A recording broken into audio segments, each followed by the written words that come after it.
계속해서 정당별 지지율도 살펴보겠습니다. 호감이 가거나 조금이라도 지지하는 정당 있는지 물어봤고요. 박영실 에디터, 이번 주 어떤 결과 나왔습니까? 네, 정당별 지지도를 소개해드리겠습니다. 더불어민주당 43.5%의 지지도를 얻었고요. 국민의힘 32.4%, 그리고 조국혁신당 8.6%, 개혁신당 3%, 새로운미래 1.7%, 진보당 1%, 그 외 다른 정당 2%, 없음이 7.2%인데요. 여기서 주목할 수 있는 건 국민의힘과 민주당의 지지율 격차가 점점 더 벌어지고 그러네요. 있다라는 것이고, 저희 조사상으로는 그에 또 하나 더 언급하자면 국민의힘뿐만 아니라 조국혁신당 역시도 3주 연속 지지도가 하락하고 있어서 이 중에 이제 빠진 지지도가 혹시 뭐 더불어민주당 쪽으로 이제 이탈한 거 아니냐, 이제 이런 분석도 가능해 보입니다. 네, 지금 말씀대로 국민의힘하고 민주당이 계속 벌어지는 모양새.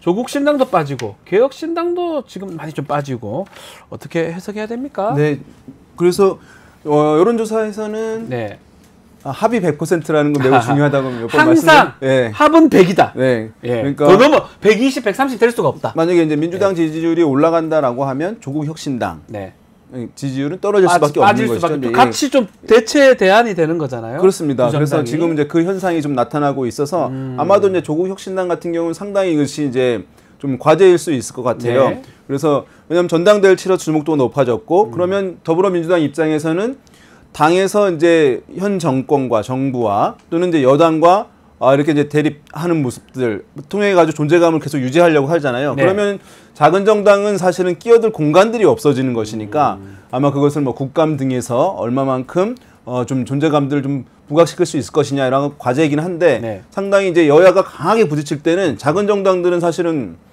더 존재감이 없어질 수밖에 없는, 시간이 흐름을수록 큰 정당, 두 정당, 네. 국민의힘하고 민주당에 더 주목을, 그러니까 개혁신당도 좀 그런 의미에서는 비슷하게 간다고 봐야 되지 않습니까? 개혁신당이 지금 이 조사에서 3%로 낮아진 상황이니까 네. 여기서 지금 국민의힘 지지를 낮아진다 하더라도 네.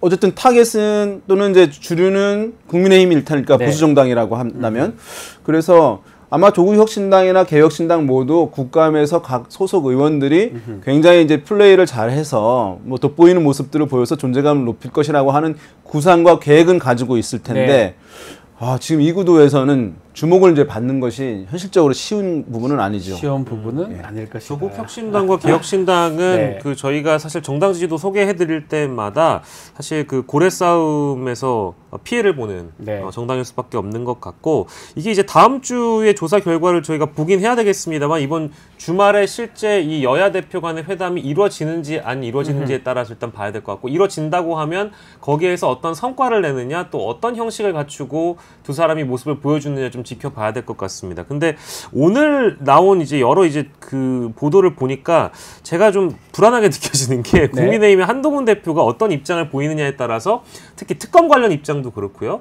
예민한 어떤 현안들에 대해서 입장을 밝힐 때 이게 좀 갈팡질팡하는 모습들이 많이 엿보여서 이런 평가들이 분명히 국민의힘 지지에도 영향을 끼친다고 저는 보거든요. 그렇군요. 특히 관련된 문제가 특검 문제와 김건희 여사 이번 디올백에 대한 문제에 대해서 한동훈 대표가 입장을 밝힐 때 뭐랄까요, 과거에 보여줬던 모습과는 한 발이 아니라 두 발 거의 뺀 모습을 지금 국민의 눈높이라고 말씀을 하셨는데 이제는 뭐 팩트 법리로 따로 한 거 아닙니까? 이렇게 얘기를 해버렸어요. 그러니까 이제 그런 모습들이 분명히 다음 주에 영향을 줄 것 같고요.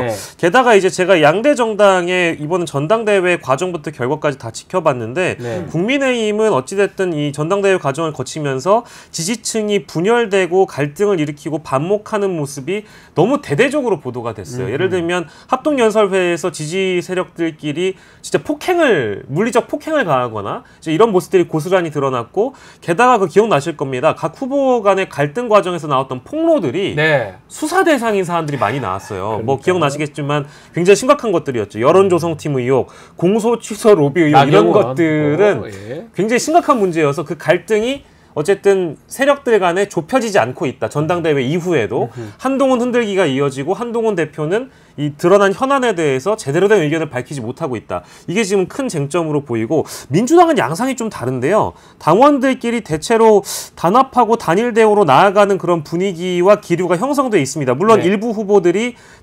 당원들의 어떤 의견에 반하는 내용들을 많이 언급을 하면서 표로 심판을 받았으니까요. 그래서 비교하자면 민주당에서는 위법사항이나 수사사항이 될 만한 폭로가 나온 게 없었던 것 같고 네. 전당대회 원 취지와 목적대로 나아가는 그런 상황이어서 이게 양 지도부가 어쨌든 총선 이후로 다시 리매치가 된 거잖아요. 그렇죠. 새롭게 꾸려진 거고. 지도부는 바뀐 게, 그러니까 대표는 바뀐 게 없는데 양쪽이 결집된 곳은 어디냐?